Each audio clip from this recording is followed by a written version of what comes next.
little more motherfucking films. So how in the hell, how you end up, how old was you when you met Boosie, bro? Man, like, when I met Boosie, I had dropped a song called Slut Test. You heard me? Yeah. And it was the hottest song in the mud industry. You feel me? Like, especially in Baton Rouge, it was the hottest song. Like, you know, and he was the hottest youngster. You feel me? But I like the hottest solo song at that time because he was hot with Loke. So I'm like, I got the hottest solo song besides songs that Loke had put out. And you know, but at this point in time, my song Slutastic stood out by itself. You heard me? 2021, my next single called Thotastic, the follow-up from 2001 Slutastic. You heard me? 2001 to 2021. You feel me? But anyway, like, I was like, with that song and the crowd that it was gathering, I became the voice of the top of the South. So that was like Uptown. So Boosie had then came with the new sound of the bottom. Now Loke was the voice of the South, period. Yeah, he was. You know, South Side. Yeah, Southside. So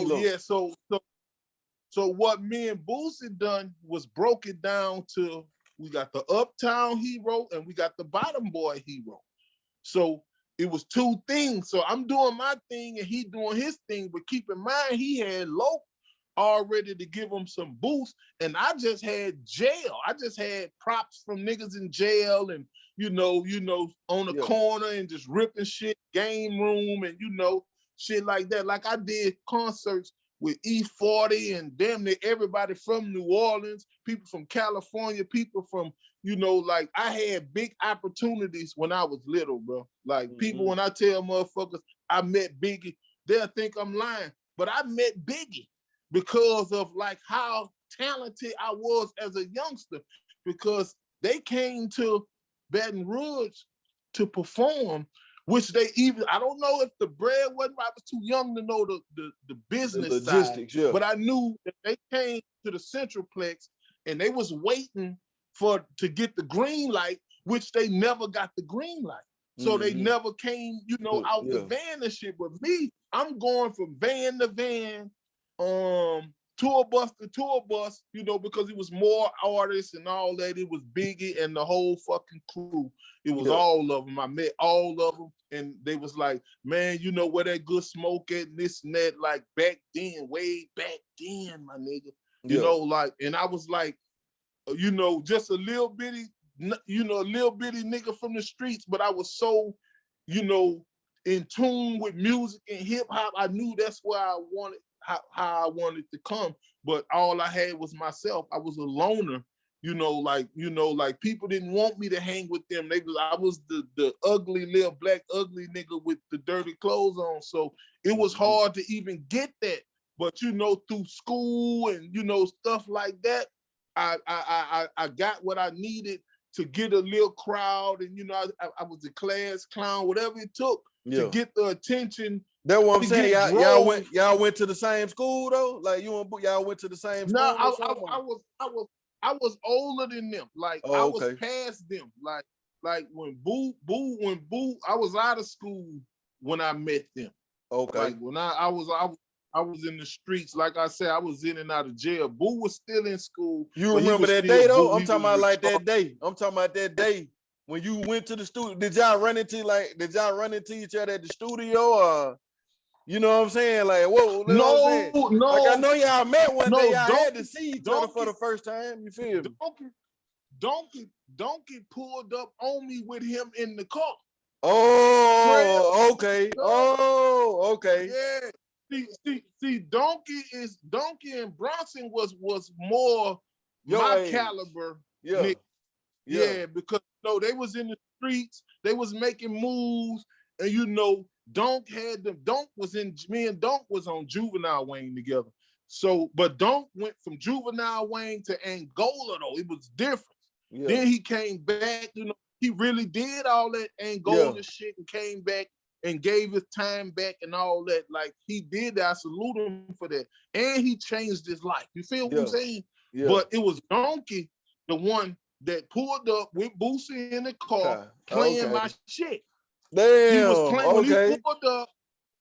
He was like, man, they pulled up and called me a snake, a lion, or a gorilla. In the South, they got a jungle full of real niggas, type niggas, Hannibal type killers, flame you like Godzilla and throw you in the river. They like, who the fuck?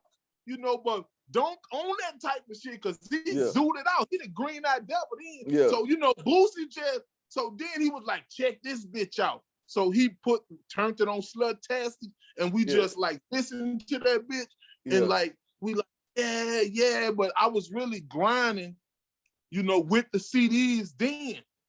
So what I did was I ended up going into front of the Centraplex, selling them all. Me and my partner Deuce, because he was on there too, but he wasn't on Sluttastic though. But he was on the CD. It was called the Uptown Boys. Me and him. So we end up selling them all that night, you know. Shout out to Boo and Donkey because, you know, they was helping me promote, got the nigga with the loudspeaker to put it on the loudspeaker, and I sold out like that night. And then like from that point on, it was back to jail and, you know, some other shit. And then like next time I saw him, he was like, bro, I got a studio.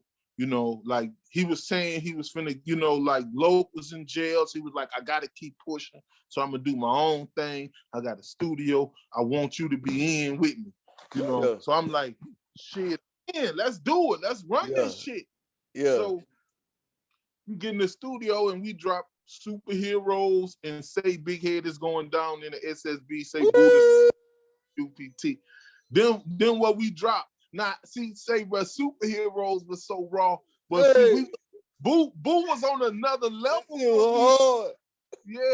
Boo was on another level because this nigga, when I say we some superheroes, and he ad-libbed the part saying about our super zeros, man. And I was like, what do you mean by that? But he was really trying to get paid then. You feel what I'm saying? Like, now, man, you can hear it though, you can feel it. But no, now to see the Superheroes never came out. Oh, okay. So I'm thinking like, well, okay, Boo, that's what it's all about. But I'm saying to myself, this your studio, this your shit.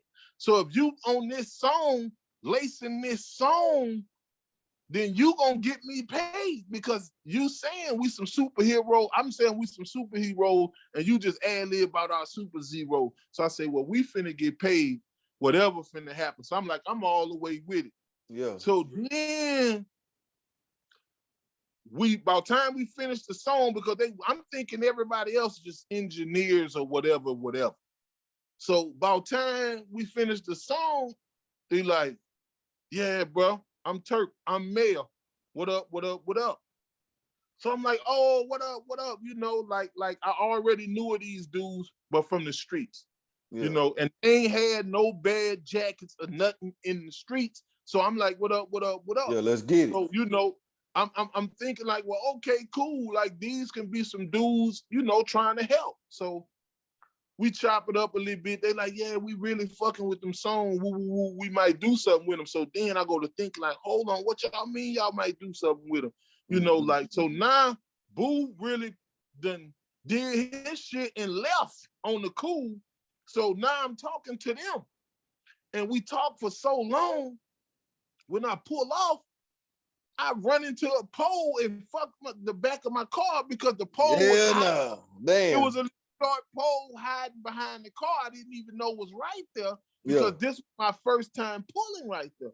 So, and I stayed there so long, I forgot and just bagged straight into it, fucked the back of my car. So I was like, that was a real bad experience. So from the bad experience, I wasn't really enthusiastic about going back that way. But I still, like, time had passed again. And then, like, by this time, I knew I had did the songs. I knew I had to heard at least one of them. So I was like, hey, you know, I don't know how this gonna go, but I'm gonna see. So when next time I got back with Boo, I probably got back with Trill after that because they was more ready. And they was like, well, look, this what it is. It was time to roll. It was time to roll. Me and Fat always been close because we come from the same hood, off the same street, like. So he used to tell me, man, my daddy looking for you, but I never was putting two and two together that Mel was his daddy because I probably thought I knew his daddy because I remember his mama before he was born. You feel what I'm saying? So I was like, well, I don't know, but all the while Mel was his daddy. And like that was another thing that made me say, well, okay, cool. Like this can be a good thing. This can be a good move. Yeah. I know these dudes, some street dudes. I'm a street dude. They aiming for music and success and financial benefit, me too. So I was like, shit, let's see what it do. But it ain't do that. Yeah. It be like that. You know how that shit go. Yeah, man. But like I said, man, I just want to salute y'all niggas, man, because coming from where I come from, we ain't had nobody to look at, bro. And y'all niggas was the closest thing that we felt like that really was like us. Yeah, well, but just think, but we really like y'all. Bro. We really ain't nothing different, but just the lingo. That's it. I already know. But we seen that shit and we were like, man, we were riding with that shit, nigga, because we ain't had nobody. Y'all showed us what it looked like. Y'all made us believe we can do it, bro. You feel what I'm saying? Like, so that what gave us the motivation.